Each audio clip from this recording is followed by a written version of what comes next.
Hi everyone on Instagram. Happy Christmas. It's Christmas Eve and I am at Kings Canyon at the Gorge. Oh, amazing place in the Northern Territory of Australia. I've got a few hours drive ahead of me to get to Uluru. I wanted to share with you some of what I received and the messages that came through on the 21st. I haven't had internet for the last few days and it's been amazing and intense and also blissful. So I wanted to share with you with this recording, and I'll upload it when I get to some good internet. But first of all, happy Christmas, happy holidays. I know not everyone celebrates and acknowledges Christmas. It's not right to think so. So the 21st of December was the Great Shift, the Great Conjunction, which was happening in the planets, and also it marked the Solstice and the dawning of the age of Aquarius. And in our language, in our belief system, but it was also said to be, or was the moment where there was an activation of energy that was going to bring back the energy, the light, the life force to the sacred sites of the earth, the power sites. You know, these are just like you and I have a pulse and we have chakras, we have our heart.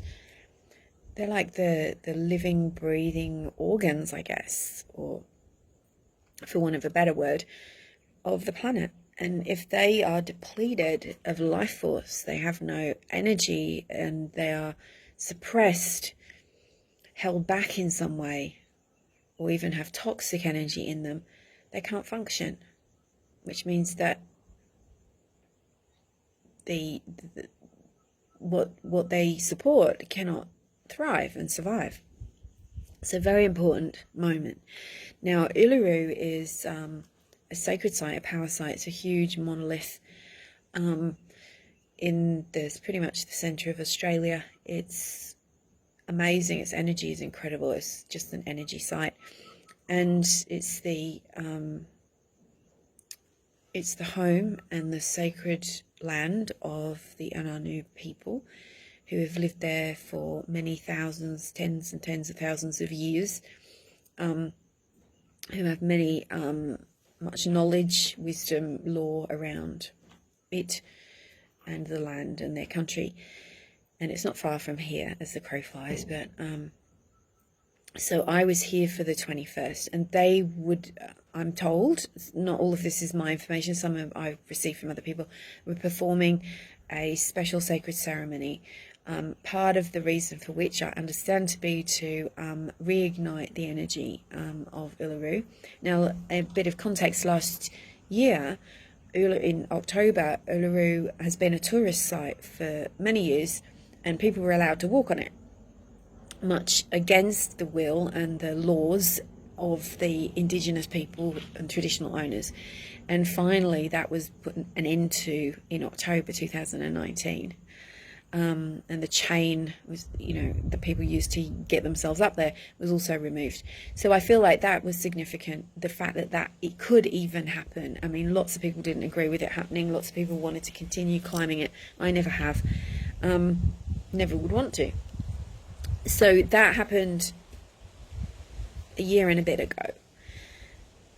So the Aboriginal people were doing their ceremony at apparently at 9:02 p.m. Northern Territory time, and then I heard at last minute, very last minute, and I couldn't contact my community, that it had changed to 7:32. Now, when I got here, I was told it was 7:22, but I had already connected with my guides and angels, and I was told to meditate twice.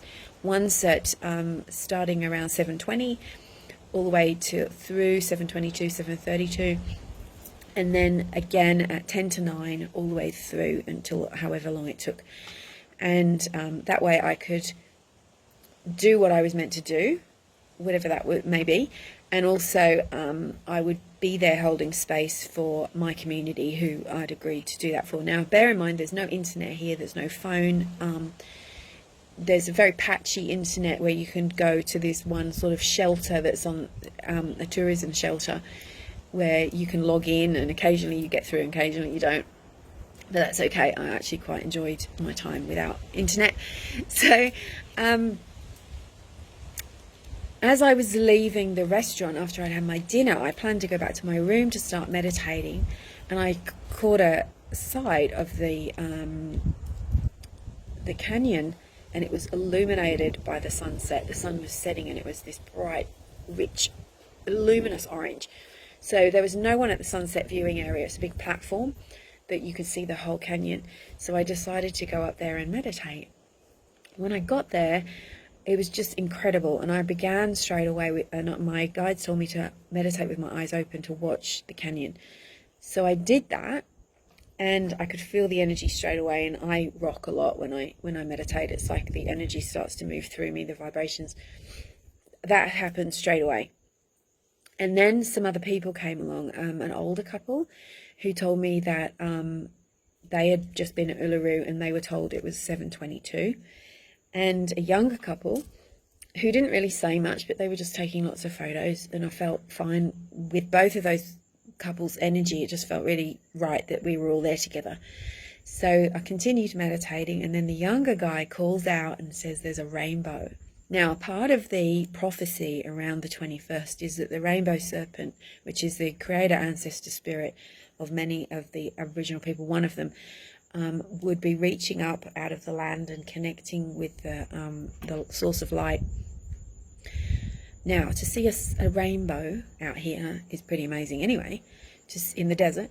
To see a rainbow after sunset, at the moment of the prophesied ceremony, there's no such thing as coincidence, is there? And this rainbow was unusual. It was a straight, I will show you pictures of it later, I'll put them up on stories. It was a straight piece of rainbow. It seemed to rise up. Now, if those other people were there, I'm not sure I would have spotted it straight away. It lasted until just after 7:32. Absolutely no doubt at all that it was significant. And I knew that because I arranged all these holiday arrangements before I really knew exactly what was going on. So to the fact that I'm here, there's just, it's too much of a synchronicity. So then I began to see these huge big white energies, huge, I'm talking hundreds of meters tall, moving across the landscape and across the canyon, like it sort of goes along the horizon. Massive big white shapes, huge beings. And I was told that through this work, through this moment, Earth is returning to mu. And I don't use that term. I didn't know specifically what it meant, but I felt that it meant it's like we're going back to the beginning, a reset, a refresh, a peace, love, harmony, the natural world celebrated and allowed to thrive. Earth having its energy back. And honestly, I felt like crying. But then the energy got even stronger, and I went into a kind of a trance. I was aware of people moving about me, but I was sitting on the wooden floor, and I was beside a kind of a barrel. So people weren't looking at me, but they could see me if they chose and came over. So I was aware of people moving around, but they left me alone and I left them alone, and I was just staring at the canyon with my eyes open and seeing all of this energy moving. I could feel the energy illuminating from Uluru and from here as well, incredibly from here. So I got lots of vision messages. Before I did it, as I was walking up to the platform, I invoked all of the archangels, all of the beings of light that I work with, and I just asked for the highest to happen, and if I was to be of any use, that it'd come in the highest way. So I mean, you know, I don't pretend to know exactly everything, because a lot of it is known, a lot of it is unknown and is beyond our perception. Some of it is known by the local Aboriginal people, the traditional owners of the land, past, present, and emerging.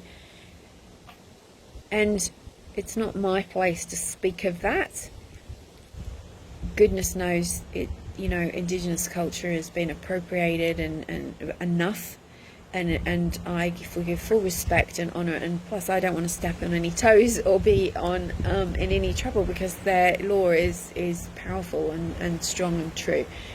So I saw, I've made a longer video of this, I saw a lot of dark energy like belts or straps being released from this place and from Uluru, and as that happened, light coming out. So I've seen that vision before in a different way, but what I see those straps and belts representing is oppression, suppression, toxic energy, things that have been done, harm that has been done.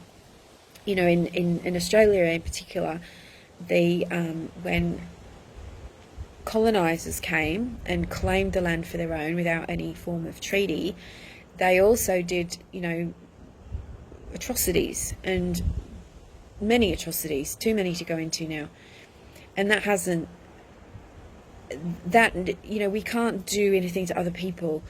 I say, no one can do anything to other people without it having an effect on themselves. That's just the law of energy. What you send out comes back to you. But that suppression included, you know, what Indigenous people have is a lot of knowledge and wisdom and much wisdom about how to look after the planet, what the planet needs, what these areas need. And if they are deprived of their language, their cultural practices, their family connections, and then they have been not fully able to do that in some cases. And then if, you know, layer on top of that European-based culture, not believing in that spiritual side of things, or imposing their own beliefs on it, it would be what the suppression, the genocide, all those kind of things is created this kind of oppression of what the land is capable of. So the energies. So that's what I see as part of it. And so that has a ripple effect as those energies are released, and toxic energies released, pain released, that light can then come back into the spiritual centers, the energy centers of the sacred sites, power sites of Mother Earth. And the energy can flow again, and that will affect us as people. We no longer need to get our energy from false sources of energy, addictions, for example, negativity, drama, materialism. We get it from the source, the divine, but the earth source. You know, we're physical beings as well, not in a toxic way. We get it because it sustains us. So this is a time of doing your healing. This is a time of self-reflection, of plucking out things, people, situations, behaviors, addictions, thoughts inside of you that do not serve you, that put you out of balance, that take you out of harmony with the highest potential of yourself. It's about starting to open up to your spiritual truth, understanding the energy of your body. If you're becoming more sensitive, that's for a reason. Your body and your mind and your spirit want your attention. It's not because you're being unfairly treated. It's because there are things in your life that are out of balance, and it's trying to get your attention to that. So you need to start to get into alignment, learn about your chakras, learn about your energy, learn how to protect it, open up. There's a fly that's trying to get to me.